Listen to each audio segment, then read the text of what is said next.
مجھے دین اسلام سے پیار ہے، مجھے دین اسلام سے پیار ہے، مجھے دین اسلام سے پیار ہے، مجھے دین اسلام سے پیار۔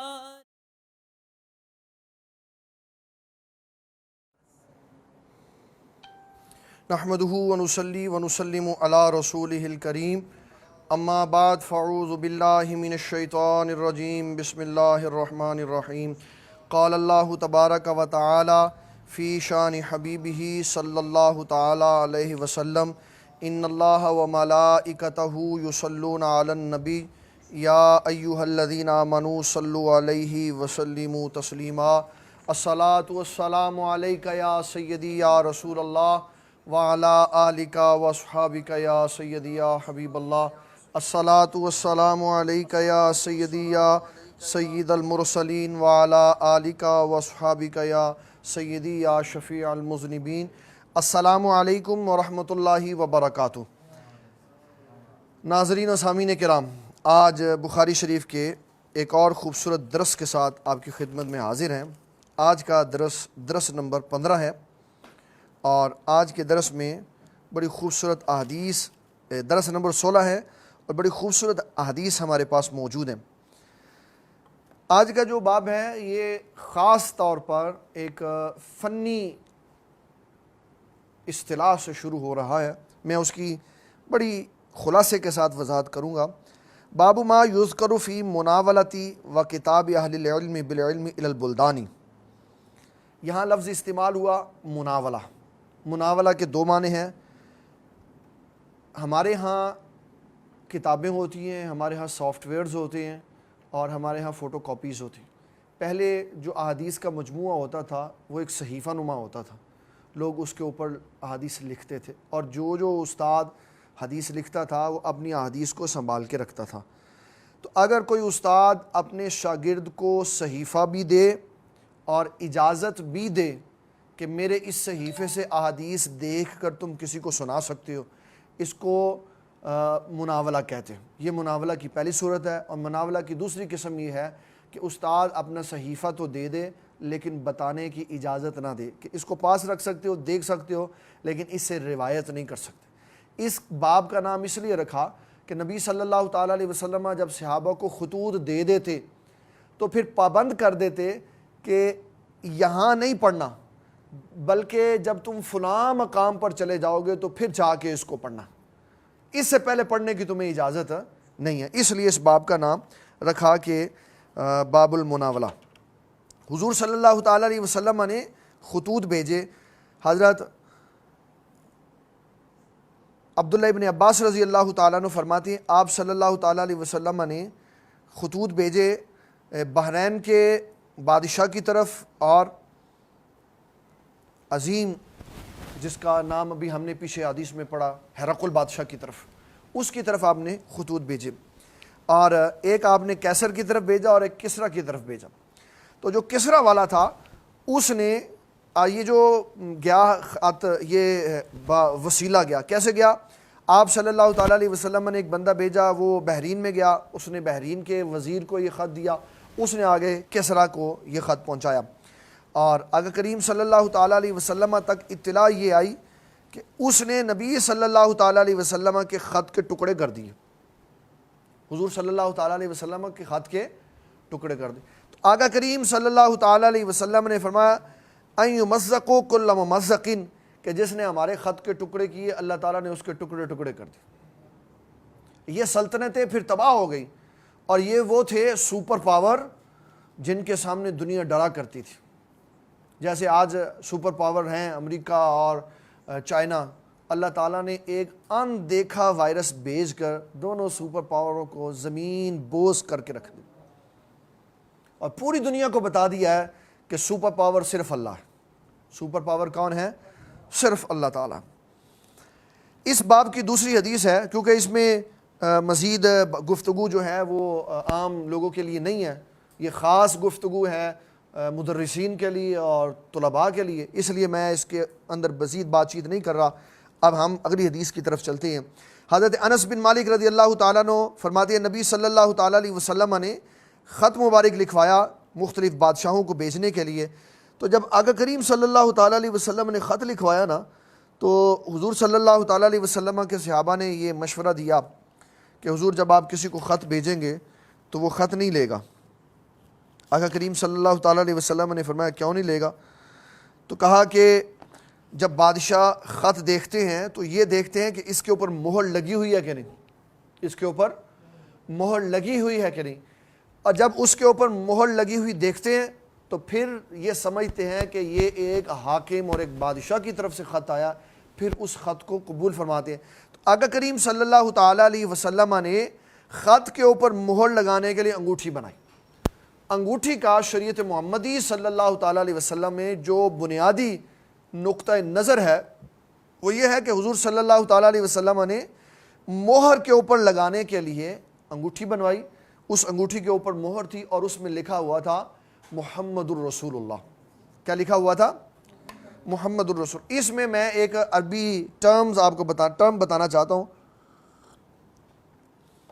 عربی میں جب خط لکھا جاتا ہے تو جب لائن ختم ہو جاتی ہے، بھائی جان یہ یاد رکھنی بات ہمیشہ، جب لائن ختم ہو جاتی ہے تو جو لفظ بچ جاتا ہے وہ لائن کے اوپر لکھا جاتا ہے۔ وہ کیا کیا جاتا ہے؟ لائن کے اوپر لکھا جاتا۔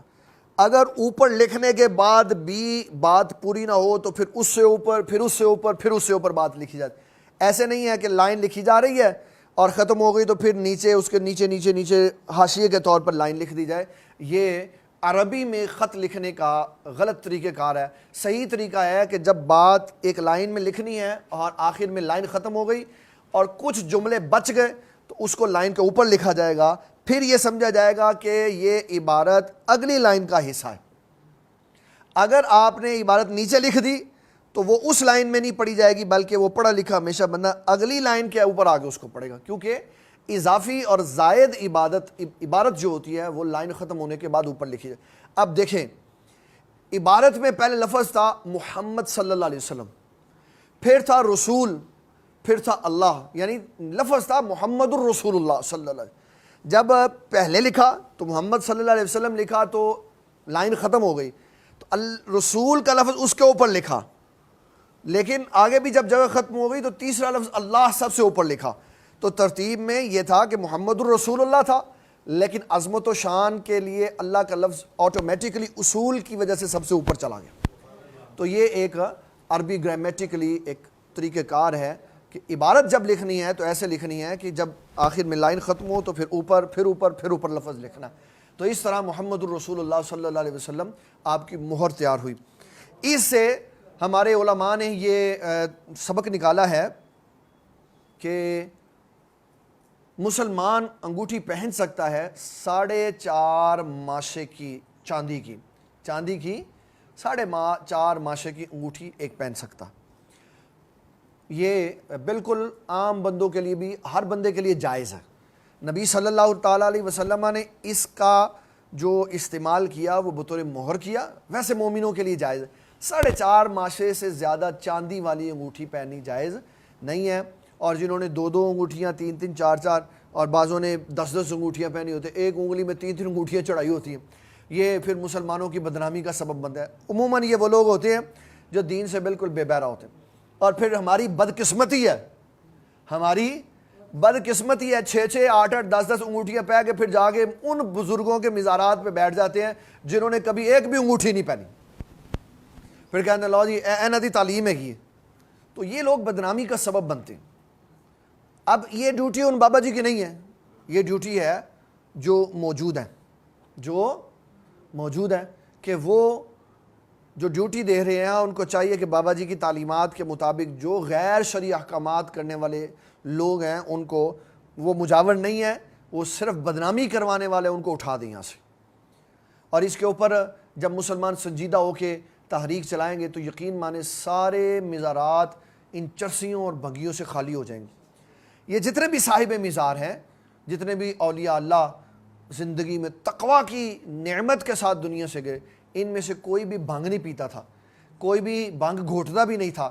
اگر کوئی ایسا کرتا ہے تو یہ اوپر بیٹھے ہوئے لوگوں کا کام ہے کہ وہ وہاں پر غیر شرعی احکامات اور غیر شرعی عادات اور غیر شرعی کام نہ ہونے دے. ایسا نہ ہو کہ وہ بابا جی کی ساری زندگی برباد ہو جائے اور ان کی ساری تعلیمات کو ایک لمحے میں پانی میں ملا دیے جائے. ہم نے اپنے والد گرامی رحمۃ اللہ علیہ کے مزار شریف پر عورتوں کا داخلہ بالکل بند کر دیا ہو. یہاں کوئی عورتیں نہیں آتی. اور ہم نے اس کی جو صاحبزادہ بشیر احمد یوسفی صاحب اس کے بارے میں جو مستقبل کی پلاننگ بنا رہے ہیں وہ انشاءاللہ آپ جب دیکھیں گے تو آپ کو اتنا خوبصورت منظر نظر آئے گا کہ کسی بھی مزار پہ ایسا نہیں آپ کو نظر آئے گا کہ کوئی بھی عورت مزار کے قریب بھی نہیں آ سکتی. یہ انشاءاللہ مستقبل میں ایسا ہوگا. تو انگوٹھی جو ہے یہ بالکل بھی شریعت اسلامیہ میں فیشن کے لیے. اور میں آپ کو بڑے مزے کی بات بتاؤں, لوگ ایسے کہہ دیتے ہیں فقہا یہ تو فقہا یہ تو فقہا بڑے عقل مند بندے ہوتے ہیں. انہوں نے ساری زندگی شریعت اسلامیہ کی تابعداری میں گزاری ہوتی ہے. کہتے ہیں جب کسی کے ہاں لڑکا پیدا ہو نا, نانی دادی اس کو سونے کی انگوٹھی نہ پہنائیں. اگرچہ اس وقت یہ بچہ ہے, اس کے لیے جائز ہے, اس کے اوپر شریعت کا اطلاق نہیں ہو رہا, تو اب شریعت کا اطلاق ہی نہیں, پھر جو مرضی پہنا لو. کہا لیکن کیونکہ یہ مردوں کی جنس میں سے ہے اور جب یہ جوان ہونا ہے تو اس کے اوپر سونا ناجائز ہوگا, تو بچپن میں بھی اس کو سونے کی عادت نہ ڈالو. اگر نانی دادی ڈال دے تو حرام نہیں ہے, لیکن احتیاط فقہاء کرام نے کہا اسی میں ہے کہ اس کے اوپر بچہ ہونے کی, مرد ہونے کی وجہ سے, مردوں کی جنس میں ہونے کی وجہ سے اس کو انگوٹھی نہ ڈالی جائے. سونے کی, چاندی کی ڈال سکتے ہیں. ہاں یہ ہو سکتا ہے کہ دادی جان یا نانی جان انگوٹھی لے آئیں اور اس کے اوپر رکھ دیں کہ جی یہ ہمارا پوترا ہے, ہمارا نواسا ہے, ہم اس کو دے رہے ہیں, تو پہنائی نہ جائے, تحفے کے طور پہ لے کے رکھ لی جائے, پھر اس کا جیسے مرضی استعمال کیا. یہ نبی صلی اللہ تعالیٰ علیہ وسلم کی انگوٹھی مبارک کا ذکر تھا. یہ بخاری شریف میں حدیث ایک تو 65 نمبر پہ ہم نے ذکر کی, 2938 پہ آئے گی, 5870 پہ آئے گی, 5872 پہ آئے گی, پھر 5874 پہ آئے گی, 5875 پہ آئے گی, 5877 پہ آئے گی, 7162 نمبر پر یہ حدیث مبارک آئے گی کہ حضور پاک صلی اللہ علیہ وسلم نے مہر کے لیے اپنی انگوٹھی کا استعمال کیا. اگلا باب بڑا خوبصورت, منہ کالا کر دیا امام بخاری رحمۃ اللہ سارے بے ایمانوں کا پکڑ کے. ایسے لگتا تھا زمین سے کالی مٹی اٹھا کے انہوں نے بے ایمانوں کے منہ پہ لگا دی. اب حدیث سنیں گے آپ دنگ رہ جائیں گے. امام بخاری رحمۃ اللہ علیہ کے لفظ, امام بخاری رحمۃ اللہ علیہ کہتے ہیں, جو سنیں لفظ سنیں, امام بخاری رحمۃ اللہ علیہ فرماتے ہیں جو حضور پاک صلی اللہ تعالیٰ علیہ وسلم کی بارگاہ میں آیا وہ ایسے ہے جیسے وہ اللہ کی بارگاہ میں آیا. حدیث میں آپ کو بات میں سناتا ہوں, اس کا جو مرکزی نقطہ ہے, فرمایا جو حضور پاک کی بارگاہ میں آیا وہ اللہ کی بارگاہ میں آیا. لفظ کیا ہے؟ فرماتے ہیں آقا کریم صلی اللہ تعالیٰ علیہ وسلم ایک دن صحابہ کے جھرمٹ میں مسجد میں بیٹھے ہوئے تھے, تو 3 بندے آئے. کتنے بندے؟ 3 بندے. 3 بندوں کا ایک گروہ آیا. انہوں نے دیکھا حضور صلی اللہ تعالیٰ علیہ وسلم آپ تشریف فرما ہیں. ان میں سے ایک بندہ خلا دیکھتا دیکھتا بالکل سامنے آ گیا, دوسرا پیچھے بیٹھ گیا, تیسرا چلا گیا. آقا کریم صلی اللہ تعالیٰ علیہ وسلم نے جب بات ختم فرما لی, فلما فرغا رسول اللہ صلی اللہ تعالیٰ علیہ وسلم, جب حضور صلی اللہ علیہ وسلم فارغ ہوئے, فرمایا الا اخبرکم عن النفر ثلاثۃ, میں تمہیں 3 افراد کا جو گروہ آیا تھا اس کی خبر نہ دوں؟ جی حضور ارشاد فرمائے, فاما احدهم فآوى الى اللہ فآواه اللہ, فرمایا ایک نے اللہ کی بارگاہ میں پناہ چاہی, اللہ نے اس کو پناہ دی. تو آیا تو حضور پاک کے پاس تھا. آیا کس کے پاس تھا؟ حضور پاک کے پاس تھا. اس کا مطلب ہے حضور اور اللہ جدا نہیں ہے. جو حضور پاک صلی اللہ علیہ وسلم اور اللہ تعالیٰ جدا نہیں ہے. جو حضور پاک کے پاس آیا وہ کس کے پاس آیا؟ اللہ کے پاس آیا. اور اگر کوئی حضور پاک کے پاس دعا کروانے کے لیے چلا گیا تو اس کا مطلب ہے وہ اللہ کے پاس چلا گیا. جاڑی ختم ہو گئی. یہ امام بخاری کو قرآن آتا تھا, ان کو پتہ تھا کہ اللہ تعالیٰ شارگ سے قریب ہے, اللہ تعالیٰ شارگ سے قریب ہے. لیکن کتنا خوبصورت جملہ لکھا, فرمایا نبی صلی اللہ تعالیٰ علیہ وسلم نے فرمایا میں تمہیں 3 بندوں کی خبر نہ دوں کہ ان میں سے ایک اللہ کے پاس آیا, اس نے اللہ سے پناہ چاہی تو اللہ نے اس کو پناہ دی۔ دوسرا فرمایا دوسرے نے حیا کی تو اللہ نے بھی اس سے حیا کی، اور تیسرے نے منہ موڑا تو اللہ نے بھی اس سے اعراض کیا۔ اللہ نے بھی اس سے، ایک آگے بیٹھ گیا نا تو فرمایا ایک اللہ کے پاس آیا، اس نے اللہ سے پناہ چاہی تو اللہ نے اس کو پناہ دے دی۔ دوسرا حیا کرتا وہ پیچھے ہی بیٹھ گیا، اس نے حیا کی تو اللہ نے بھی حیا فرمائی، اللہ نے بھی اس کو کچھ نہیں دیا۔ اور تیسرا ویسے ہی چلا گیا تو فرمایا اس نے اعراض کیا، اللہ نے بھی اعراض کیا۔ اس نے منہ پھیرا، اللہ نے بھی اعراض کیا۔ کہ جو حضور پاک صلی اللہ علیہ وسلم کی بارگاہ میں آیا وہ اللہ کی بارگاہ میں، یہ عقیدہ ہے۔ یہ کیا ہے؟ عقیدہ۔ اب کوئی بندہ یہ نہیں کہہ سکتا اللہ و رسولہ کا مطلب علیحدہ علیحدہ۔ اللہ و رسولہ کا مطلب یہ ہے اللہ اور رسول صلی اللہ تعالیٰ علیہ وسلم اگرچہ ذات علیحدہ ہیں لیکن کام دونوں کا ایک ہی ہے، کام دونوں کا ایک ہی ہے۔ اللہ اکبر۔ اس سے بعد اگلی حدیث صحابہ کا ادب دیکھیں۔ آقا کریم صلی اللہ تعالیٰ علیہ وسلم ارشاد فرماتے، اللہ اکبر، کیا بات ہے۔ نبی اکرم شفیع معظم صلی اللہ تعالیٰ علیہ وسلم کا یہ قول کتنا عظیم ہے کہ فرماتے ہیں عبداللہ ابن سیرین یہ بیان کرتے ہیں عبد الرحمن بن ابی بکر سے، اور وہ اپنے والد سے بیان کرتے ہیں حضور صلی اللہ تعالیٰ علیہ وسلم اونٹ پر بیٹھے ہوئے تھے تو ایک آدمی نے اونٹ کی مہار پکڑی۔ آپ صلی اللہ تعالیٰ علیہ وسلم نے فرمایا آج کون سا دن ہے؟ یہ واقعہ ہے حج والے دن کا۔ کس والے دن کا ہے؟ حج والے دن۔ امام بخاری رحمۃ اللہ نے یہ حدیث لکھی اس کے بعد 105 نمبر پر، 1741 پر، 3197 پر، 4406 پر، 4662 پر، 5550 پر، 7078 پر اور 7447 نمبر پر 1 2 3 4 5 6 7 8 9 دفعہ امام بخاری نے اس حدیث کو رپیٹ کیا۔ کیا پوچھا حضور صلی اللہ تعالیٰ علیہ وسلم نے؟ ایو یوم ھذا، آج کون سا دن ہے؟ تو صحابہ اکرام رضوان اللہ تعالیٰ علیہم اجمعین، اس حدیث میں نہیں لکھا ہوا، میں آپ کو حدیث نکالتا ہوں 4406 کہ یہ حدیث اور یہ حدیث ایک ہی ہے، اور دونوں ہی مقامات ایسے ہیں کہ نبی اکرم شفیع معظم صلی اللہ تعالیٰ علیہ وسلم آپ کھڑے تھے اس وقت میدان عرفات میں۔ آقا کریم صلی اللہ تعالیٰ علیہ وسلم نے فرمایا آج کون سا دن ہے؟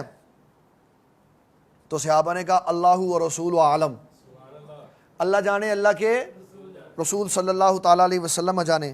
تو آقا کریم صلی اللہ تعالیٰ علیہ وسلم نے فرمایا آج یوم نحر نہیں ہے، آج قربانی کا دن نہیں ہے۔ پھر فرمایا کہ یہ شہر کون سا ہے؟ یہ تو صحابہ نے کہا اللہ و رسول عالم، اللہ اور اس کے رسول جانے۔ تو آقا کریم صلی اللہ تعالیٰ علیہ وسلم نے فرمایا یہ شہر مکہ کا شہر نہیں۔ پھر فرمایا کہ یہ بتاؤ ایو شہر ھذا، یہ مہینہ کون سا ہے؟ تو آقا کریم صلی اللہ تعالیٰ علیہ وسلم کی اس بات کو سن کر صحابہ نے کہا کہ اللہ و رسول عالم۔ آپ نے فرمایا کہ یہ ذی الحجہ کا مہینہ نہیں۔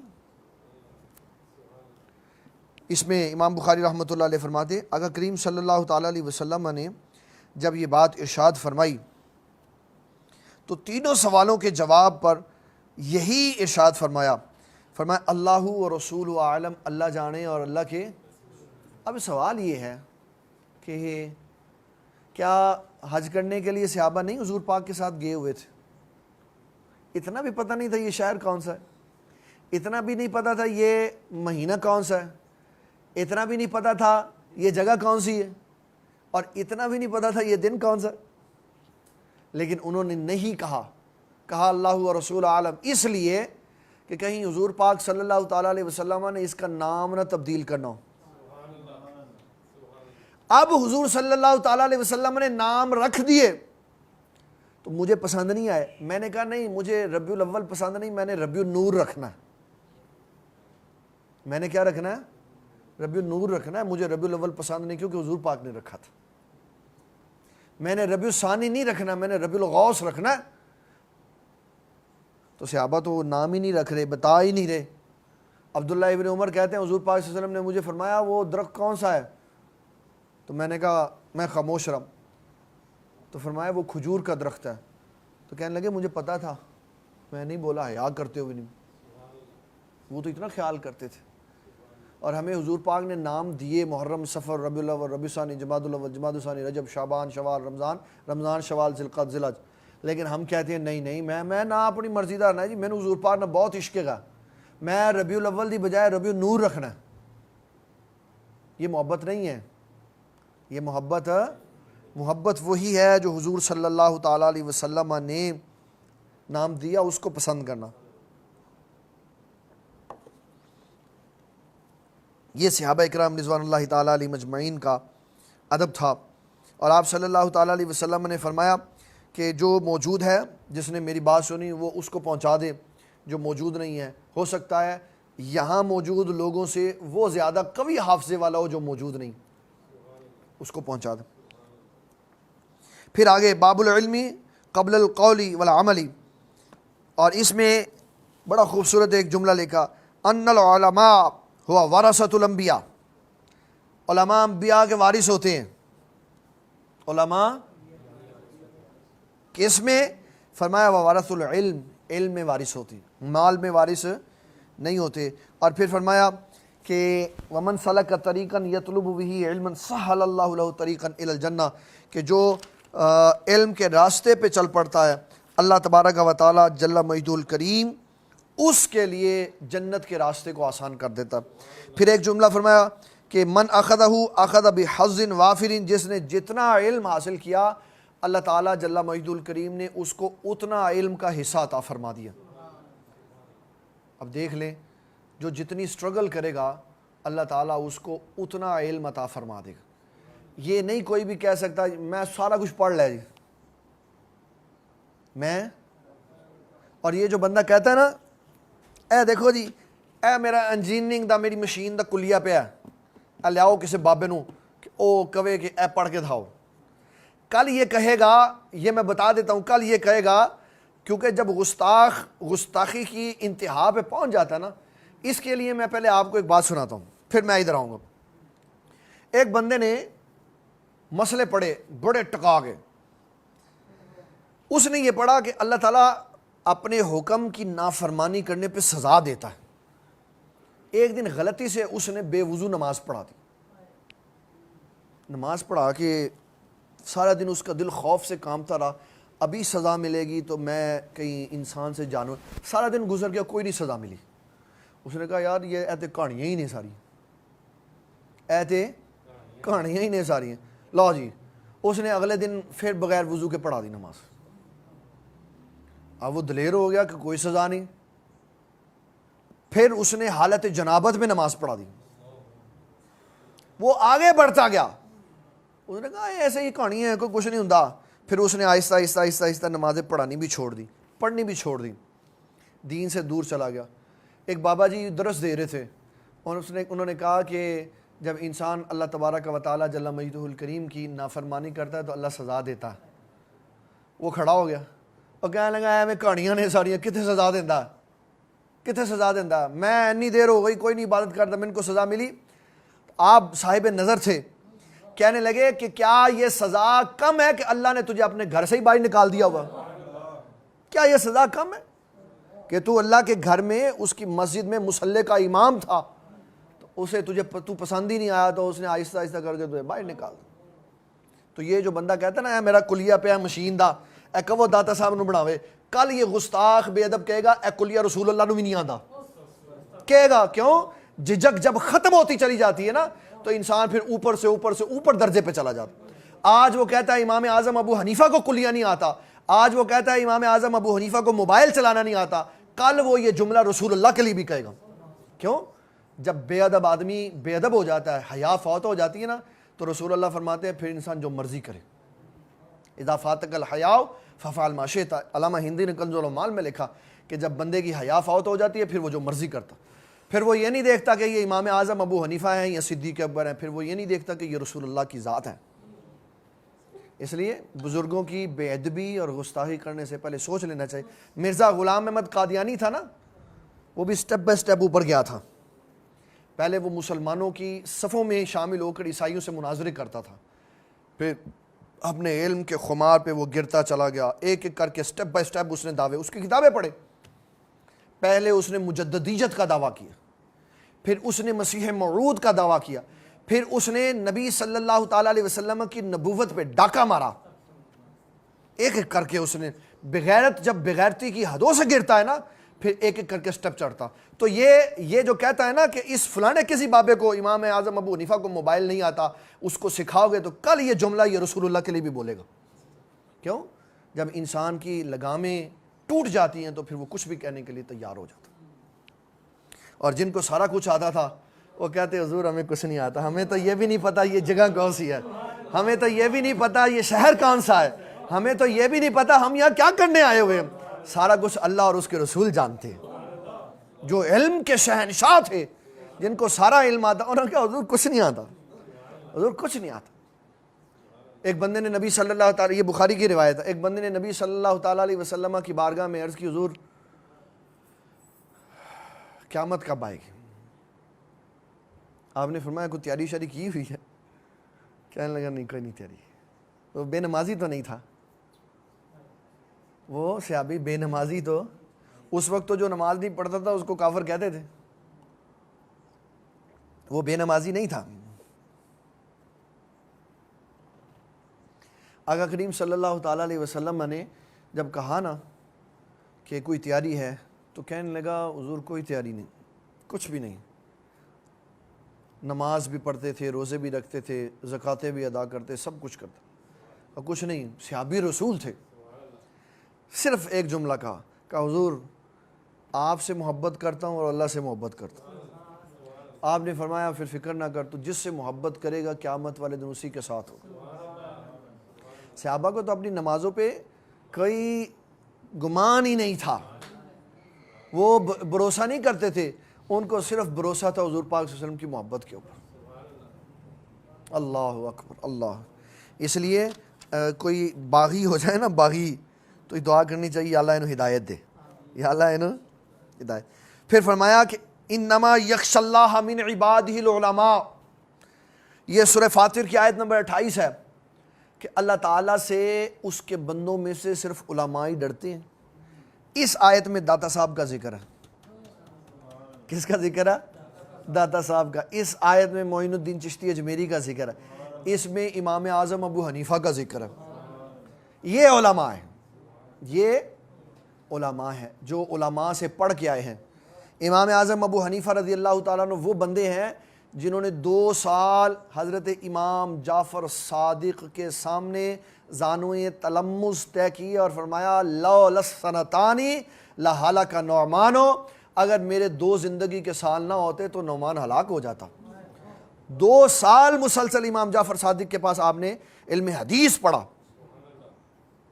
پھر کوئی کہے کہ ان کو کچھ نہیں آتا تو اس بخاری سے پوچھو تو کس کے اوپر فخر کرتا؟ امام بخاری رحمۃ اللہ علیہ فرماتے ہیں کہ میں فخر کرتا ہوں بخاری میں میرے پاس 22 حدیثیں ایسی ہیں۔ کتنی حدیثیں؟ 22۔ وہ بخاری پکڑے ذرا، میرے پاس 22 حدیثیں ایسی ہیں جن کو کہتے ہیں ثلاثیات، یعنی 3 واسطوں کے ساتھ رسول اللہ صلی اللہ تعالیٰ علیہ وسلم تک میری حدیث پہنچتی۔ اور صحاح ستہ کے جتنے محدث ہیں، صحاح ستہ کے جتنے محدث ہیں، امام بخاری، امام مسلم، امام ترمذی، امام نسائی، امام ابن ماجہ اور امام ابو داؤد، ان 6 کے 6 محدثین اماموں میں امام بخاری صرف ایسے بندے ہیں جن کے پاس بخاری شریف کی 7563 حدیث میں سے 22 حدیثیں ہیں جن کو ثلاثیات کہا جاتا ہے۔ اور ثلاثیات کا مطلب یہ ہے کہ 3 واسطوں سے امام بخاری رحمۃ اللہ علیہ کی حدیث رسول اللہ صلی اللہ تعالیٰ علیہ وسلم تک جاتی ہے۔ کتنی حدیثوں میں سے؟ 7653 حدیثوں میں سے، جس کے اندر بخاری موجود ہے، ان میں سے 22 حدیثوں کے اوپر امام بخاری کو فخر ہے۔ کتنی حدیثوں کو؟ 22۔ اب دیکھیں یہ میرے پاس پڑی ہے اول الثلاثیات، پہلی ثلاثیات۔ اس میں امام بخاری رحمۃ اللہ علیہ نے جو سند بیان کی، حدثنا مکی بن ابراہیم قال حدثنا یزید بن ابی عبیدہ عبید عن سلمۃ بن اکوا، یہ 3 بندے ہیں۔ اور امام بخاری رحمۃ اللہ علیہ نے جو سند بیان کی 22 حدیثوں کی، ان میں سے 11 حدیثوں میں مکی بن ابراہیم کا ذکر ہے جو براہ راست امام اعظم ابو حنیفہ کا شاگرد ہے۔ تو امام بخاری رحمۃ اللہ علیہ کو 563 حدیثوں میں جو عزت اور وقار ملی وہ آدھی امام اعظم ابو حنیفہ کے شاگرد سے ملی ہوئی، اور امام اعظم کی ساری حدیثیں، ایک نہیں ساری حدیثیں ثلاثیات ہیں اور سنیات ہیں، 2 واسطوں کے ساتھ ہیں، اور بعض امام ابو حنیفہ کے پاس حدیثیں وہ ہیں جو ایک واسطے کے ساتھ صرف صحابی رسول سے براہ راست سنا کہ حضور صلی اللہ تعالیٰ علیہ وسلم یہ فرماتے ہیں۔ امام بخاری کو جو فخر ہے، جو عزت ہے، وقار ہے، وہ آدھی عزت و وقار امام اعظم ابو حنیفہ کے شاگرد سے ملی ہوئی۔ پھر کوئی کہے امام اعظم ابو حنیفہ نو موبائل نہیں چلانا آتا تو پتر کل تو رسول اللہ دے بارے بھی کہیں گے جی۔ اس لیے بزرگوں کی بے ادبی نہیں کرنی چاہیے۔ حضور صلی اللہ تعالیٰ علیہ وسلم اور حضور صلی اللہ تعالیٰ علیہ وسلم کے غلام، تو یہ کہتا ہے امام اعظم ابو حنیفہ کو نہیں چلانا آتا۔ اگر امام اعظم ابو حنیفہ رضی اللہ تعالیٰ عنہ اس دور میں ہوتے تو وہ موبائل کو اشارہ کرتے تو سارے فیچر خود ہی چلا دیتا، لیکن ہم اس طرح کی باتیں نہیں کرتے۔ ہم اصول پسند بندے ہیں۔ ہم یہ کہتے ہیں کہ جتنی بھی ٹیکنالوجی ہے یہ سب لوگوں کی ایجادات ہیں، لوگوں کی۔ امام بخاری رحمۃ اللہ علیہ کی ایجاد یہ ہے، امام مسلم کی ایجاد یہ ہے، امام ترمذی کی ایجاد یہ ہے۔ جس نے جو کچھ پڑھا اس کی ایجاد وہ ہے۔ انگریزوں کی ایجاد یہ ہے، ٹھیک ہے؟ تو جس نے جو ایجاد کیا، جس کے اندر غور و فکر کیا، اس نے اس کے اندر سے خزانہ نکال دیا۔ محدثین نے، علماء نے آقا کریم صلی اللہ تعالیٰ علیہ وسلم کے فرامین کے اندر غور و فکر کیا۔ امام اعظم ابو حنیفہ نے قرآن مجید اور حدیث کے اندر غور کیا، تو انہوں نے علم کا خزانہ نکال کے ہمیں دے دیا۔ اور ان کے شاگرد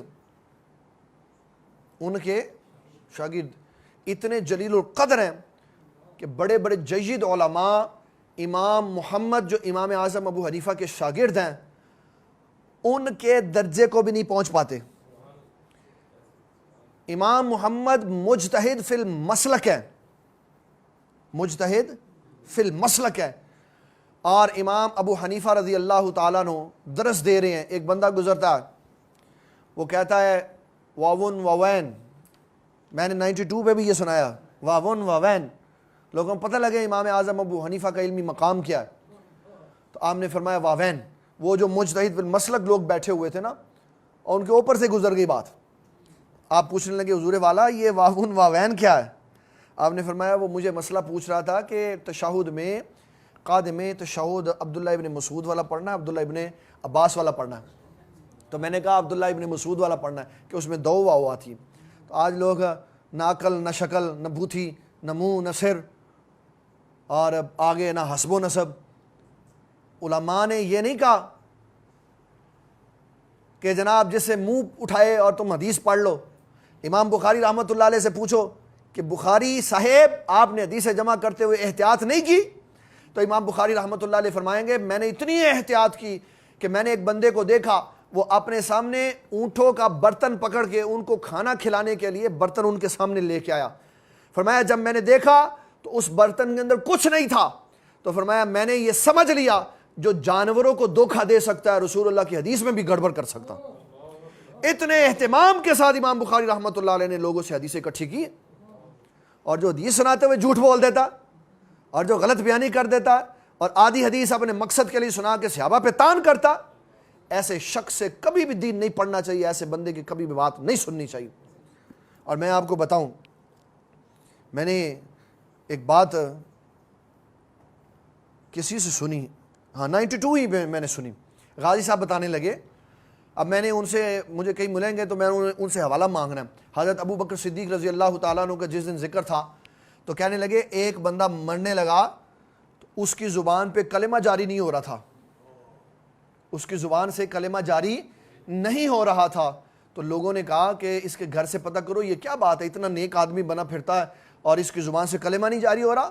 تو کہا یہ اس کی مجلس میں بیٹھتا تھا جو حضرت ابو بکر صدیق پہ تان کرتا تھا، خود نہیں کرتا تھا، صرف اس کی مجلس میں بیٹھتا تھا جس کی مجلس میں حضرت ابو بکر صدیق پہ تان ہوتی۔ یہ میرے پاس ادھر انفاس العارفین پڑھی ہوئی ہے کتاب، شاہ ولی اللہ محدث دہلوی فرماتے ہیں میرے ابا جی نے ابتدائی تعلیم میں ایک بے دین آدمی کی صحبت اختیار کی اور چند دن بیٹھے تو فرمایا اللہ نے میرے ابا جی کو وہاں سے بچا لیا۔ ایک دن اس کے منہ سے غلاظت نکلی بھائی، تو پوچھنے لگا عبد الرحیم یہ کیا ہے یہ چیز، یہ کیا؟ آپ بڑے دلیر آدمی تھے، آپ نے فرمایا یہ جو تو صحابہ اور اہل بیت کے خلاف گندگی کھاتا تھا نا آج تیرے اندر سے نکلی۔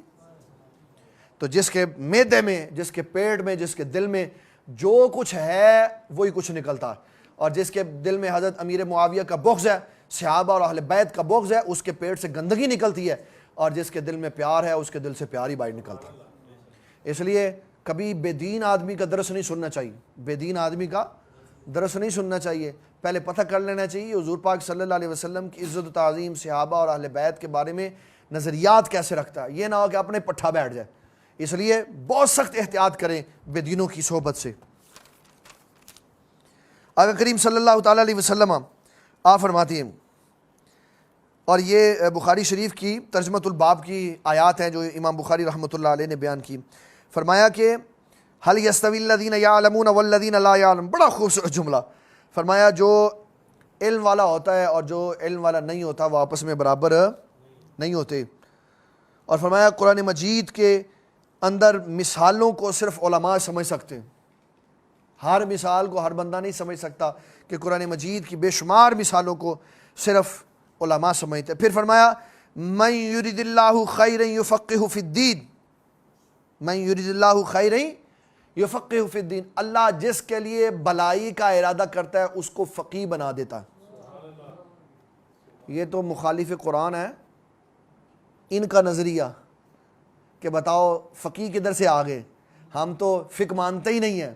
اللہ فرماتا ہے میں جس کے لیے بلائی کا ارادہ کرتا ہوں میں اس کو فقیہ بنا دیتا ہوں، میں اس کو فقیہ بنا، یعنی فقیہ کا مطلب ہے اس کو عقل و شعور عطا فرما دیتا ہوں، اور فقیہ جتنے ہوتے ہیں سب صاحب شعور ہوتے ہیں۔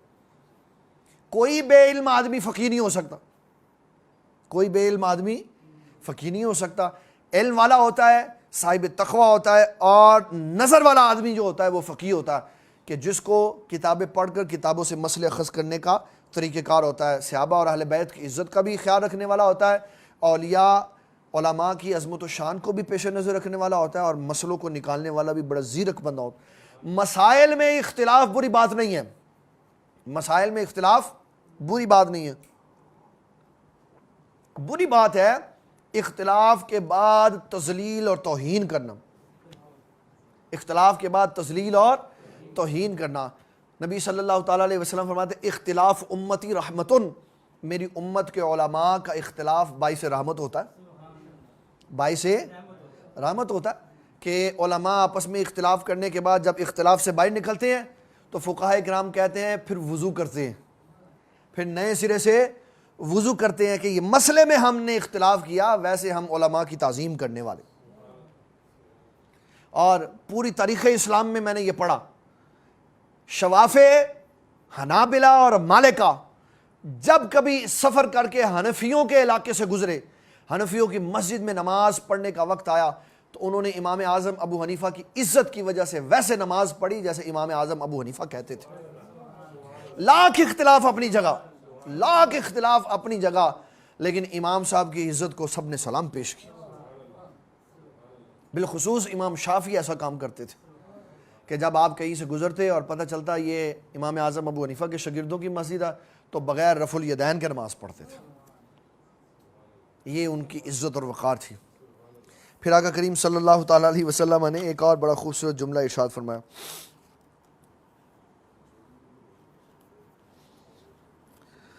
اللہ اکبر۔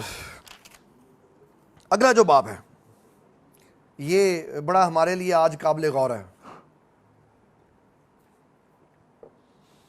اور اس کو میں بتانے سے پہلے یہ بھی بتاؤں گا کل ہم نے درس نہیں دیا، کل ہم نے درس نہیں دیا۔ حضور صلی اللہ تعالیٰ علیہ وسلم کا ترجمۃ الباب میں قول لکھا ہے کہ نبی صلی اللہ علیہ وسلم صحابہ کرام کو حدیث اور علم بتانے میں صحابہ کے مزاج کی رعایت کرتے تھے. حدیث اور علم بتانے میں صحابہ کے مزاج کی رعایت کرتے تھے کہ کہیں اکتا نہ جائیں، کہیں اکتا نہ جائیں. اور پھر فرمایا کہ نبی صلی اللہ تعالیٰ علیہ وسلم کے پیارے صحابی عبداللہ ابن مسعود رضی اللہ تعالیٰ عنہ، آپ ہفتے میں 2 دن واز کرتے تھے صرف. تو لوگوں نے کہا جی بڑا مزہ آتا ہے تو واز آتے تو اسی ہو ٹیر کیتی کرو. آپ نے فرمایا نہیں، میں اتنا ہی واز کرتا ہوں جس سے تم اکتا نہ جاؤ، جیسے تم اکتا نہ جاؤ. تو قرآن مجید کا جہاں درس دینے کے لیے جائیں وہاں لوگوں کا مزاج دیکھ لیں. اگر لوگ سننا چاہتے ہیں تو سنائیں، اور اگر لوگ نہیں سننا چاہتے تو نہ سنیں. قرآن بے قدر نہیں ہے، حدیث بے قدر نہیں ہے. لوگ قدروں والے ہوں بے قدرے ہوں وہ علیحدہ بات ہے. قرآن مجید اور حدیث پاک ہمیشہ قدر والی ہے. اگر نہ قدروں کے ہاتھ نہ چڑھ جائے تو روز روز درس نہیں دینا چاہیے. روز روز ہم روز کیوں درس دیتے ہیں یہ بھی میں بتا دیتا ہوں.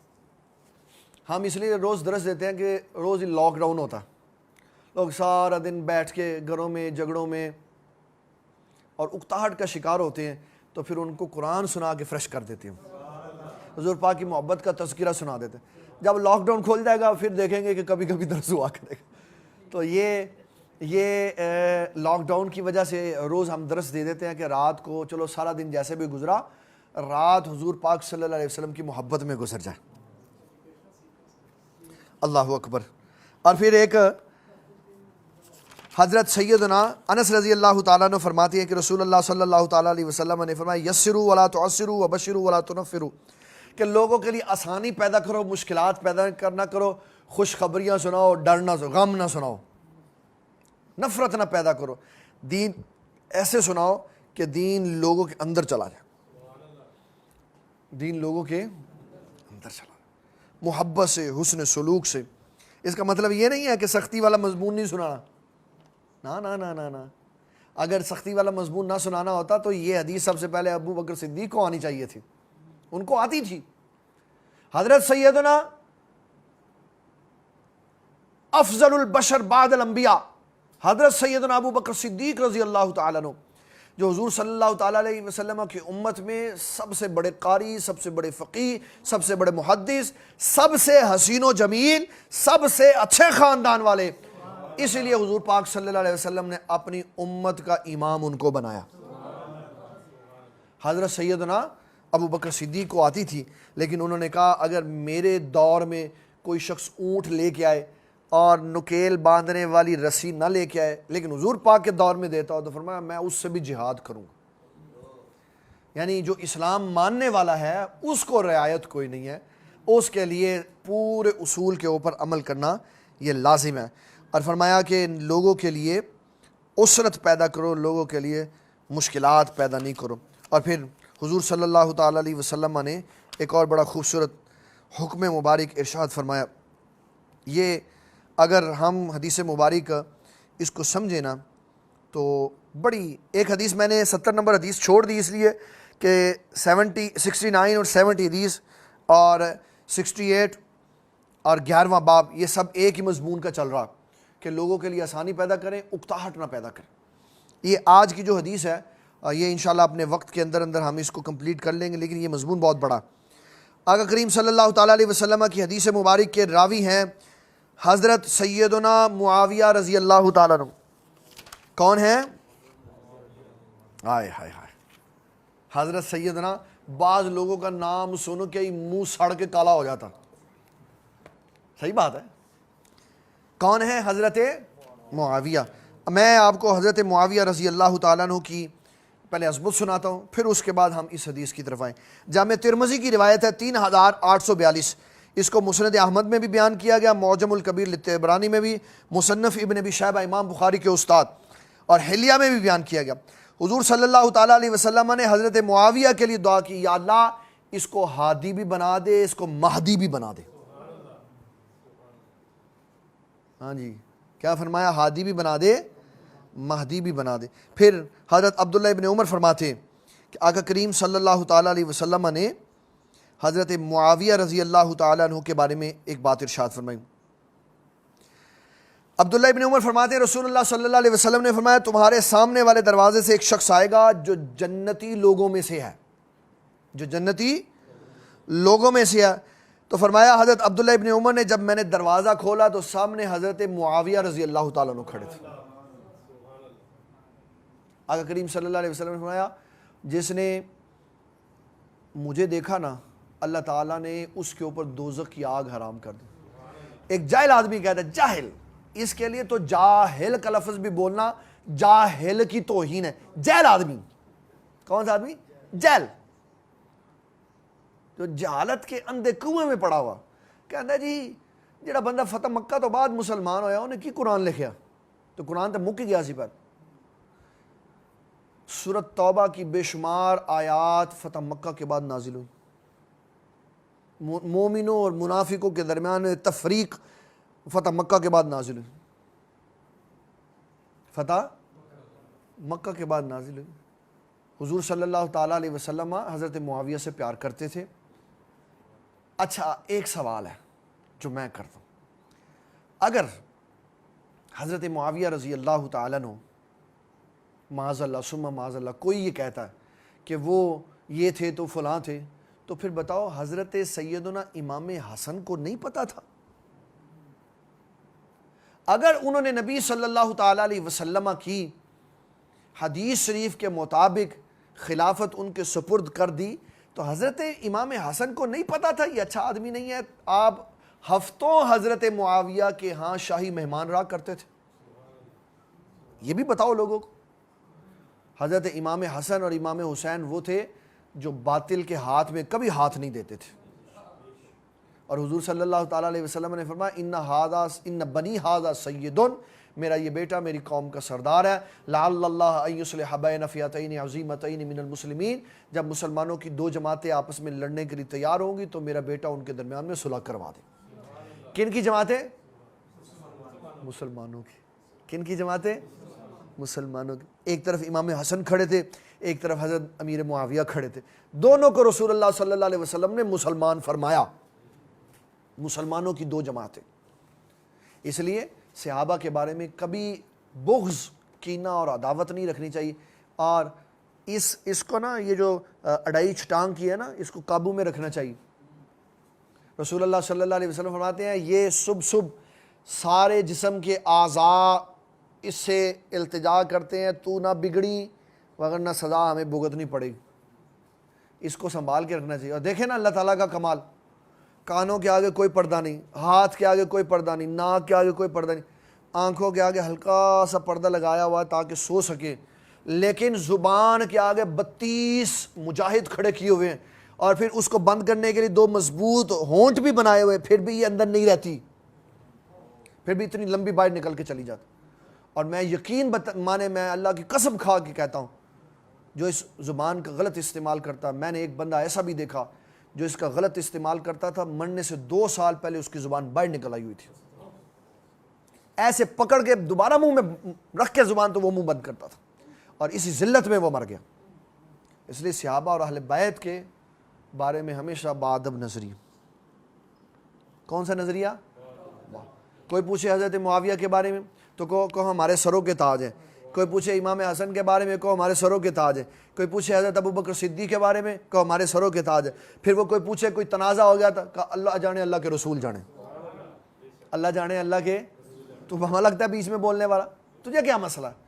وہ بڑے لوگ ہیں، ان کا جو معاملہ ہے وہ جانے اور ان کے رب جانے اور رب کے رسول جانے۔ ہمیں یہ حکم دیا گیا صحابہ اور اہل بیت کی ہمیشہ ہی تعظیم کرنی۔ ریٹنگ بڑھانے کے لیے اور چینل سے پیسے کمانے کے لیے صحابہ اور اہل بیت کے بارے میں زبان نہیں لمبی کرنی چاہیے، یہ پیسے قبر میں کام نہیں آئیں گے، اور جو فرشتہ آنا ہے نا وہ گونگا بھی ہونا ہے، وہ بہرا بھی ہونا ہے، وہ اندھا بھی ہونا ہے، اور اس جس ہتھوڑے سے تجھے مارنا ہے نا وہ رسول اللہ صلی اللہ تعالیٰ علیہ وسلم فرماتے ساری دنیا کے لوگ مل کے ہلانا چاہے تو ہلا نہیں سکتے، اتنا وزنی وہ ہتھوڑا ہوتا ہے جس سے وہ مردے کو مارے گا اور پاؤڈر بنا دے گا اس کا، اور پھر جتنی دیر میں وہ دوبارہ اٹھائے گا مارنے کے لیے اللہ مردہ دوبارہ پھر صحیح کر دے گا۔ اس لیے ہمیشہ ایمان کی سلامتی مانگنی چاہیے اور ادب مانگنا چاہیے۔ تو حضرت امیر معاویہ رضی اللہ تعالیٰ عنہ کے لیے رسول اللہ صلی اللہ علیہ وسلم نے ہمیشہ محبت کی گفتگو کی.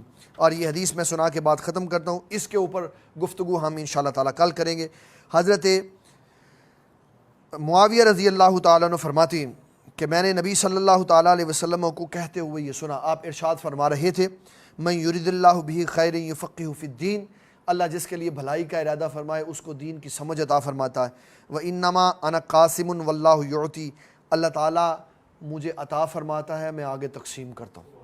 کیا تقسیم کرتے ہیں, کیا اللہ دیتا ہے, انشاءاللہ تعالیٰ اس کے اوپر کل بات ہوگی. اللہ تعالیٰ ہماری حاضری قبول و منظور فرمائے. جو آج کے سوالات ہیں ان کے جواب دے کر پھر انشاءاللہ بات ختم کریں گے.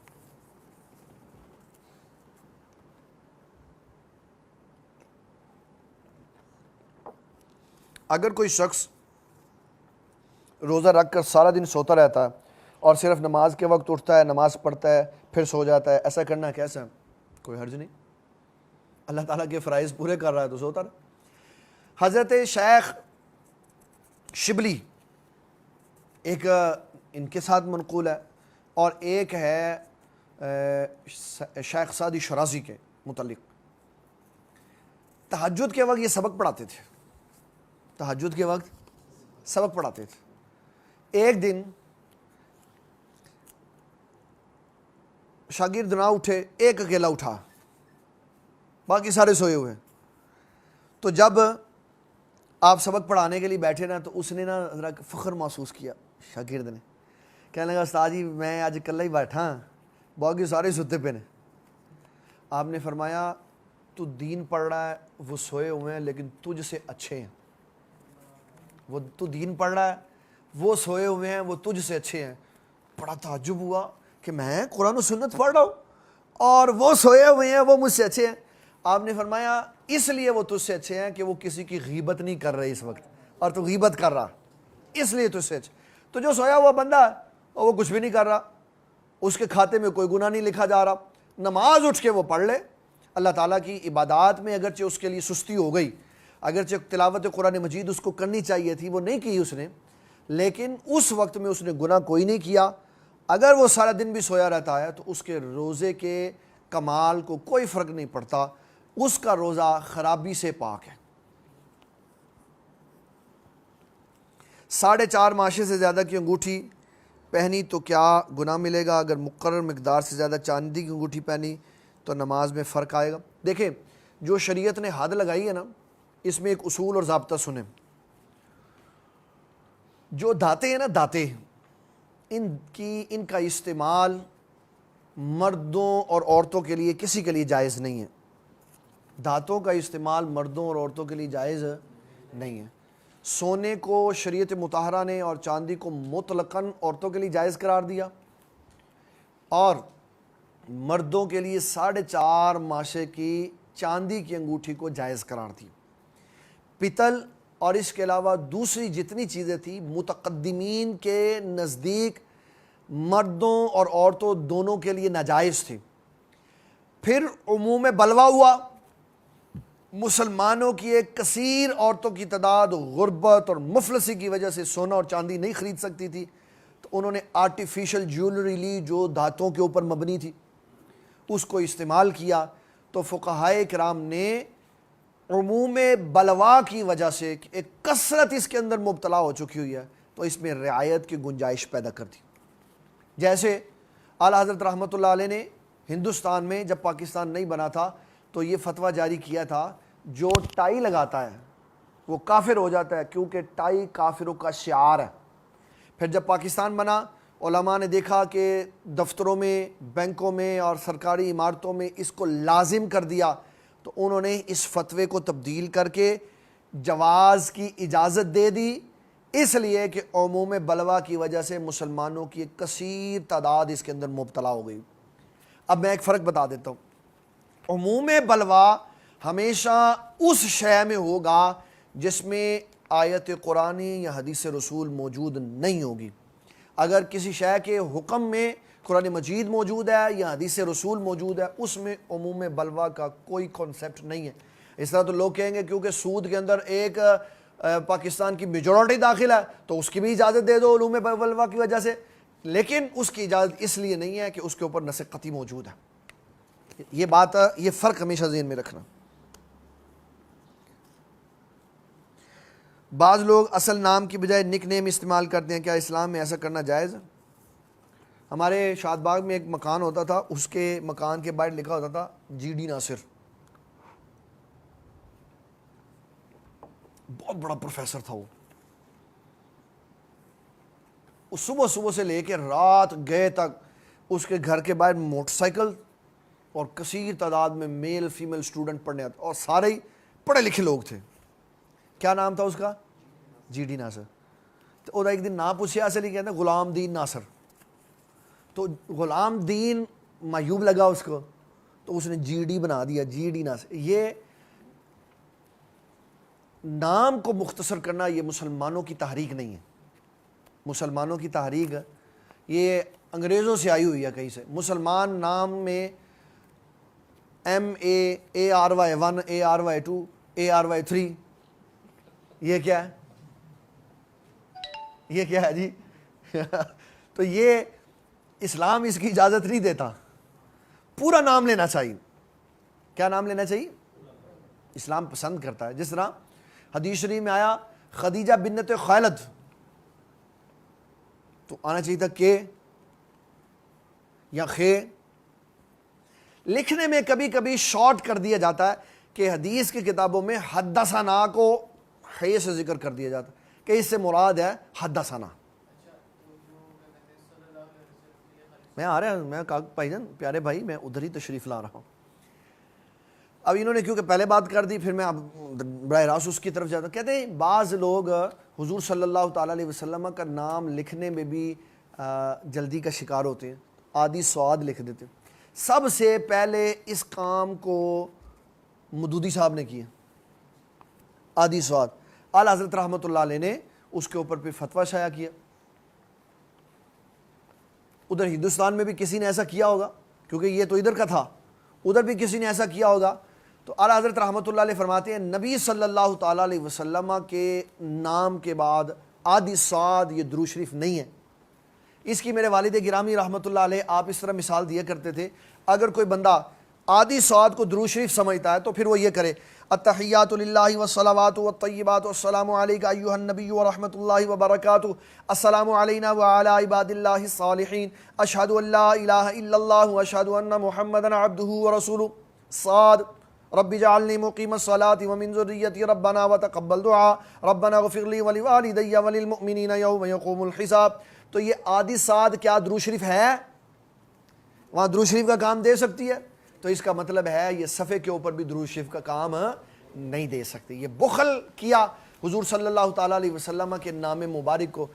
حدیث شریف میں آتا ہے جس نے نبی صلی اللہ تعالیٰ علیہ وسلم کے نام کے ساتھ صلی اللہ علیہ وسلم لکھا، وہ جب تک لکھا رہے گا اللہ اس کی مغفرت فرماتا رہے گا، اس کے نامہ اعمال میں نیکیوں کا اضافہ ہوتا رہے گا۔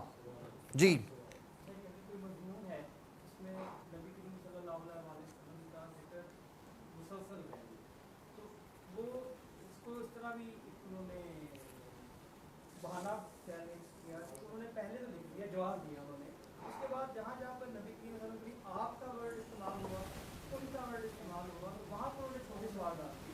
میں آپ کو بتاتا ہوں ریالٹی، بالکل میرے پاس سارے ریکارڈ ثبوت موجود ہیں۔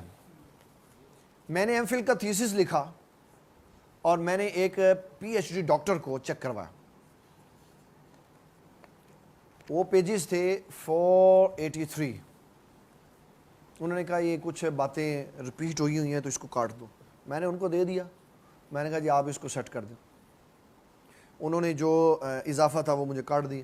اب اس بندے نے ایسے لائنیں پھیری اللہ اور اس کے رسول کے نام پہ، میں یقین مانے میری روح کانپ گئی کہ یہ کیا لکھا ہوا؟ آپ نے صلی اللہ تعالیٰ علیہ وآلہ وصحبہ مبارک وسلم لکھا ہوا ہے، ضرورت نہیں ہے اس کے اندر، تھیسس کے اندر یہ نہیں چلتا، تھیسس کے اندر۔ اور اللہ کے ناموں پر اس کے القابات پر ایسے ایسے لائنیں پھیری، میرا دل کانپتا تھا کہ یار اس نے کوئی حدیث پڑھی نہیں ہوئی۔ جب حضور صلی اللہ تعالیٰ علیہ وسلم کا معاہدہ ہوا نا حدیبیہ میں، تو حضرت علی رضی اللہ تعالیٰ عنہ نے لکھا محمد الرسول اللہ اور مشرکین مکہ۔ وہ کہنے لگے ہم تو محمد الرسول اللہ مانتے ہی، آپ محمد ابن عبداللہ لکھے۔ آپ نے فرمایا امحو یا علی، اے علی رضی اللہ تعالیٰ عنہ اس کو مٹا دیں۔ عرض پینسل رکھ دی، کہا حضور میں نہیں مٹا سکتا، میں تو آپ کو محمد الرسول اللہ مان. تو کہیں اور پھر میں اس کی آپ کو ایک اور بات سناؤں، یہ یاد رکھیں. اور یہ ہمارے والد گرامی رحمۃ اللہ علیہ کا حضور صلی اللہ تعالیٰ علیہ وسلم کی حدیث کے مطابق اپنی زندگی میں پریکٹیکل عمل تھا. نگینہ مسجد میں اس سائڈ کے اوپر اللہ کے نام لکھے ہوئے ہیں، اور جس طرح حدیث میں آئے وہ ترتیب نہیں ہے، ترتیب تبدیل ہے. تو ایک بندہ کہنے لگا کہ بابا جی اینو لا کے اسی ترتیب دے نال دوبارہ نہ لا دئیے. آپ نے فرمایا جی کوئی ناٹ ٹوٹ گیا تو پھر کی کریں گے؟ کوئی ناٹ ٹوٹ. پھر آپ نے حدیث سنائی کہ حضرت علی المرتضیٰ نے ایسے کراس نہیں کیا تھا، تو جب تو گرینڈر چلائے گا اور کوئی ٹائل ٹوٹ گئی تو پھر بتا میرا کیا بنے گا، میرا کیا بنے گا. آپ نے فرمایا ترتیب فرض نہیں ہے، نام لکھے ہوئے ہیں لکھے رہنے دو. یہ اتنا عشق تھا حضور پاک صلی اللہ علیہ وسلم کے اور اللہ کے ناموں کے ساتھ کہ ترتیب بدل گئی تو بدل گئی، لیکن اس کو اتارا نہیں کہ کہیں کوئی ٹوٹ گیا کٹ گیا کہ نقصان ہو جائے گا تو نقصان تو ہمارا ہوگا. اس لیے اللہ اور اس کے رسول صلی اللہ تعالیٰ علیہ وسلم کا نام کبھی بھی لائنیں. ہمارے بابا جی نگینہ صاحب تو بڑا لمبا اللہ کا نام لکھتے تھے، کہتے تھے اللہ تبارک و تعالی جل جلالہ مطلق و بسیط و بے حد. لاؤ بسیط دا معنی لب کے لیاؤ.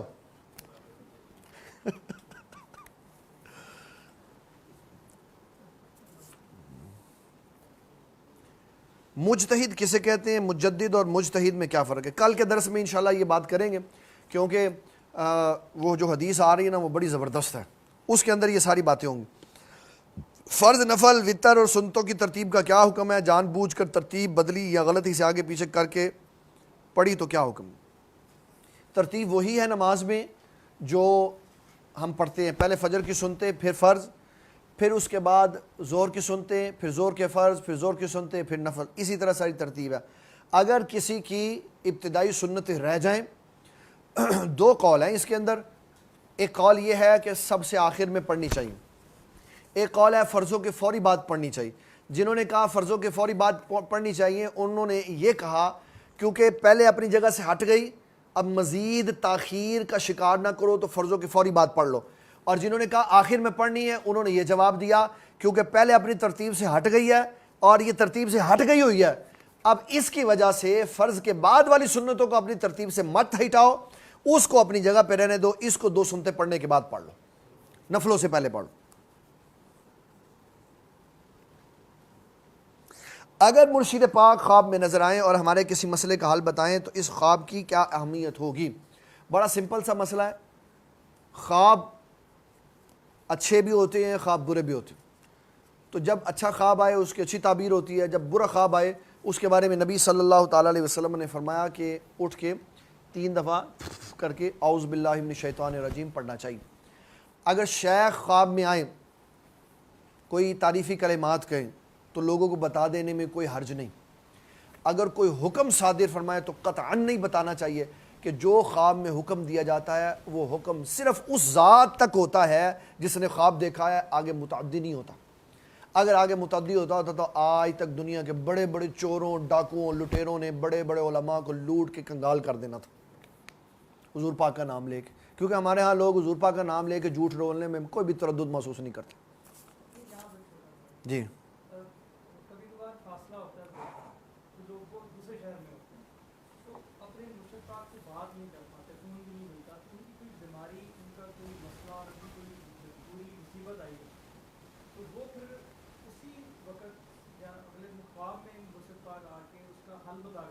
ہاں تو ٹھیک ہے، اس کو کر لینے میں کوئی حرج نہیں. اگر وہ حل آپ اٹھیں دیکھیں حل شرع شریف کے مطابق ہو تو کر لیں، اگر شرع کے خلاف ہے پھر کوئی حل نہیں ہوگا.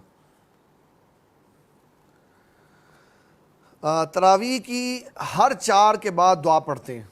یہ دعا بعد میں آئی، پہلے دعا نہیں تھی ہوتی، پہلے راحت ہوتی تھی اور اس راحت میں بعض صحابہ آرام کرتے تھے اور بعض صحابہ 4 رکعات اور پڑھ لیتے تھے. اور میں نے تراویح کے مسئلے میں یہ بتایا تھا آپ کو ابن ابی شیبہ کا حوالہ دیتے ہوئے کہ بعض صحابہ جو مکہ والے تھے وہ اتنی دیر میں ہر 4 رکعتوں کے بعد ایک طواف 7 چکروں کا طواف پورا کر لیتے تھے.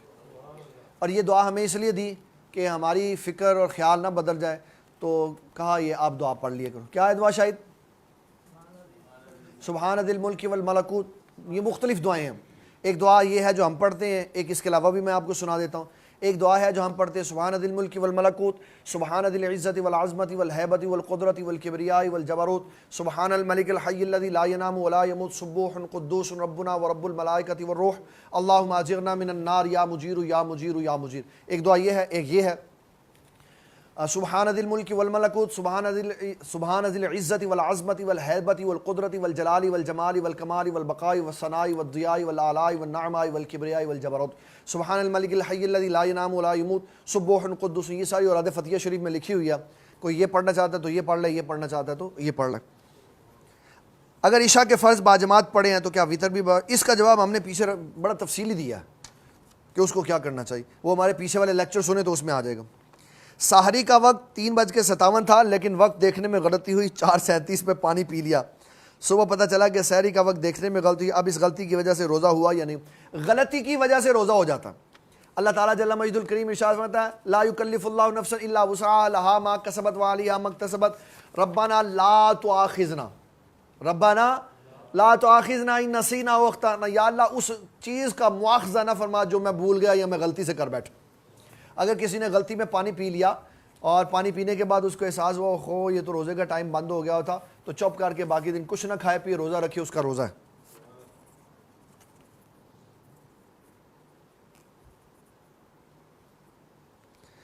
اچھا کہتے ہیں یہ ایک خاتون نے سوال کیا ہے، کہتے ہیں یہ جو بھی آپ بات کر رہے تھے آپ کو تو سوال کی سمجھ نہیں آئی کہ شارٹ کٹ اور ہوتا ہے اور نک نیم اور ہوتا ہے۔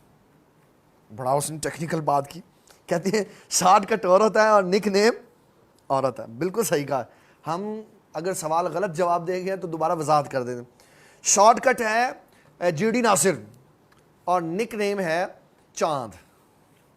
نک نیم کیا ہے؟ جیسے میری صاحب بیٹی ہے اس کا نام ہے مفازہ، ہم سارے اس کو نک نیم کہتے ہیں مٹھو، محمد مٹھو، یہ نک نیم ہے۔ نک نیم رکھنے میں کوئی مذائقہ نہیں ہے۔ نک نیم اس لیے ہوتا ہے کہ انسان یا تو لاڈ اور محبت میں یا کسی کی خوبی کی وجہ سے یا کسی کے وصف کی وجہ سے یا باپ کی نسبت بیٹے کی طرف القابات کی صورت میں رکھ دیتا ہے۔ نک نیم جائز ہے۔ نہ مثلا اور آپ سنیں گے حیران رہ جائیں گے، عبداللہ ہے نا، عبداللہ تو عرب میں اس کو نک نیم کہتے دلے، سارے نام کا بیڑا غرق کر دیا۔ یہاں تو عبد کہہ دو یا کوئی اور نک نیم، دلہ۔ عبداللہ کیا ہے؟ عبد کا عین اور دال اتار دیا اور دال کو اللہ کے ساتھ ملا کر دلہ بنا دیا۔ ایسے نک نیم درست نہیں ہے جس میں اللہ تعالیٰ کے نام یا نبی صلی اللہ علیہ وسلم کے نام کی توہین ہو۔ ہاں نام بڑا ہے اس کو چھوٹا کر کے، ایک بندے کا نام ہے محمد سرفراز احمد خان، وہ کہتے ہیں بہت بڑا ہے، اس کو کہہ دیتے ہیں چاند ہے یہ، تو ٹھیک ہے کوئی حرج نہیں۔ محمد سرفراز ہے تو اس کو سیفی کیسے بول سکتے ہیں؟ تو سیف اللہ ہو تو کہتے ہیں سیفی ہے، اچھے والا پورا صحیح نام۔ اگر لوگ عشاء کی نماز اور تراویح پڑھ لیتے ہیں اور وتر تہجد کے وقت پڑھتے ہیں کہ اس وقت لوگ ساری رات عبادت کا ثواب ملتا ہے، کیا ایسا کرنا صحیح ہے؟ بالکل غلط ہے۔ نبی صلی اللہ تعالیٰ علیہ وسلم کی حدیث مبارک ہے، فرمایا مومن اس وقت تک مت سوئے جب تک وہ وتر نہیں پڑھ لیتا۔ یہ صرف اس بندے کے لیے ہے جس کو یہ یقین کامل ہو کہ میں تہجد کے وقت اٹھ پڑھوں گا، اور یہ یقین کامل تمام محدثین کا اتفاق ہے سوائے رسول اللہ کے کسی کے لیے نہیں۔ اس لیے حضور پاک صلی اللہ علیہ وسلم عشاء پڑھتے تھے اور وتر تہجد کے ساتھ پڑھتے تھے۔ اور جو بندہ کیونکہ انسان ہے، نیک بھی ہوتے ہیں عام بھی بندے ہوتے ہیں، نیک بھی وتر کو عشاء کے ساتھ ہی پڑھتے ہیں، اور اس لیے پڑھتے ہیں کہ کیونکہ ہم کمزور ہیں اور کدھر رہ ہی نہ جان تو عشاء کے ساتھ پڑھ لیتے ہیں اور پھر صبح فجر کے وقت علیحدہ پڑھتے ہیں۔ جی آج کل کیونکہ لوگ عشاء کے بعد جاگتے ہیں، سحری تک جاگتے ہیں، ہاں جی، تو اس میں کچھ لوگ کہتے ہیں کہ تہجد ہاں کے لیے سونا فرض ہے، کہ میں اکثر لوگوں نے سنا ہے۔ دو سوالوں کے، اس سوال کے میں دو جواب دے دیتا ہوں۔ سوال انہوں نے یہ کہا کہ ایک بندہ یا کچھ بندے ساری رات اگر جاگتے رہے رمضان میں تو تہجد کے لیے تو سونا ضروری تھا۔ تہجد کے لیے سونا شرائط تہجد نہیں ہے، شرائط تہجد کہ اس کے بغیر تہجد نہیں ہوگی۔ ایک معاملہ رکھا کہ تہجد کی نماز کہتے ہیں جو سو کے اٹھ کے پڑھی جاتی ہے. اس کا مطلب یہ نہیں ہے کہ تہجد کے لیے پہلے سو جاؤ. بغیر سوئے بھی تہجد کی نماز جو معمول میں تہجد پڑھتا ہے اگر کبھی نہیں بھی سویا تو وہ تہجد کی نماز پڑھے, اپنا وظیفہ ضائع نہ کرے. اگر کوئی بندہ ساری رات جاگ رہا ہے اور اس کو پتہ ہے میں نے سونا نہیں ہے تو پھر وہ اپنے وطروں کو مؤخر کر سکتا ہے تہجد تک. کیوں؟ اس لیے کہ حضور پاک صلی اللہ علیہ وسلم کی حدیث مبارک مت سو, اور اب یہ شخص سو ہی نہیں رہا تو اس میں حدیث کی کسی طرح نفی نہیں ہو رہی. اور اگر وہ سو رہا ہے تو پھر اس کو سونے سے پہلے وطر پڑھ لینی چاہیے. وطر 2 سے لے کے 12 تک پڑھے. 2 سے لے کے یہ آئے گی تہجد کے چیپٹر میں اور کتاب الصلاۃ میں آئے گی. میں بتاؤں گا کہ نبی صلی اللہ تعالیٰ علیہ وسلم نے کم از کم بھی کتنے پڑھے, اور جنہیں کہتے ہیں نا 8 نہیں, آج نہیں بتانی, لوگ جاگ رہے ہیں نا تو کم از کم 12 پڑھے. 12 پڑھے نہیں 12 پڑھے, کیونکہ آج آپ ایک نفل تہجد کا پڑھیں گے تو 1 فرض کے برابر ثواب ملے گا, اور 12 پڑھیں گے تو 12 فرض ملیں. کیا کر رہے ہیں جا کے؟ لوڈو کھیل رہے ہیں نا, لوڈو کھیل رہے ہیں, جلی لوڈو کھیل رہے ہیں. ہاں لوڈو کھیل رہے ہیں اور ساری فیملی مل جاتی ہے اور لوڈو کھیلتی ہے اور کہتے ہیں جی ہم جاگ رہے ہیں. تو تہجد کے 12 رکعات پڑھیں. یہ قیمتی وقت جب ترازو میں تلے گا نا پھر اس وقت خیال آئے گا خو 12 کی بجائے 20 پڑھ لی ہوتی تو فائدہ ہوتا. کسے نہیں. اللہم صلی علی محمد و آل محمد و صحابہ محمد وبارک وسلم وصلی علیہ. اللہم انت السلام ومنک السلام تبارکت یا ذا الجلال والاکرام. یا الہی میرے پیارے بھائی جو یہاں موجود ہیں, جو فیس بک نگینہ ٹی وی پہ لائیو دیکھ رہے ہیں, یا اللہ سب کی خیر فرما. جو نبی صلی اللہ تعالیٰ علیہ وسلم کی پیاری پیاری باتیں سنی, یا اللہ اس پہ عمل پیرا ہونے کی توفیق عطا فرما. بیماروں کو شفا عطا فرما. یا اللہ مقروضوں کو قرضوں سے نجات عطا فرما. مقروض زندگی اور مقروض موت سے پناہ عطا. یا اللہ اس موذی مرض کرونا سے نجات عطا فرما. یہ کرونا بڑا سیانہ ہے, مسجدوں میں آتا ہے, نماز کے وقت میں آتا ہے اور پھر اس کے بعد چلا جاتا ہے, پھر آسمان پہ چلا جاتا ہے, پھر نہ بازار میں جاتا ہے, نہ مارکیٹ میں جاتا ہے, نہ کہیں جاتا ہے. یا اللہ اس کرونا کو بھی شرم و حیا عطا فرما, اور اس کے پھیلانے والوں کو, اس کے لانے والوں کو سبھی کو شرم و حیا عطا فرما. یا اللہ ہمیں اپنے ملک پاکستان کی حفاظت کرنے کی توفیق عطا فرما. یا اللہ جو ہمارے ملک پاکستان کی حفاظت کرتے ہیں ان کو مزید عزت عطا فرما. یا اللہ پاکستان کے گماشتوں کو, جو یہود و ہنود کے کرندے ہیں, ان کو پاکستان سے ختم فرما اور اس ریاست اسلامیہ کو خالصتاً ریاست اسلامیہ بنا. صلی اللہ تعالیٰ علی حبیبہ محمد و آلہ وصحبہ اجمعین. مجھے دین اسلام سے پیار ہے, مجھے دین اسلام سے پیار ہے, مجھے دین اسلام سے پیار ہے, مجھے دین اسلام سے پیار ہے.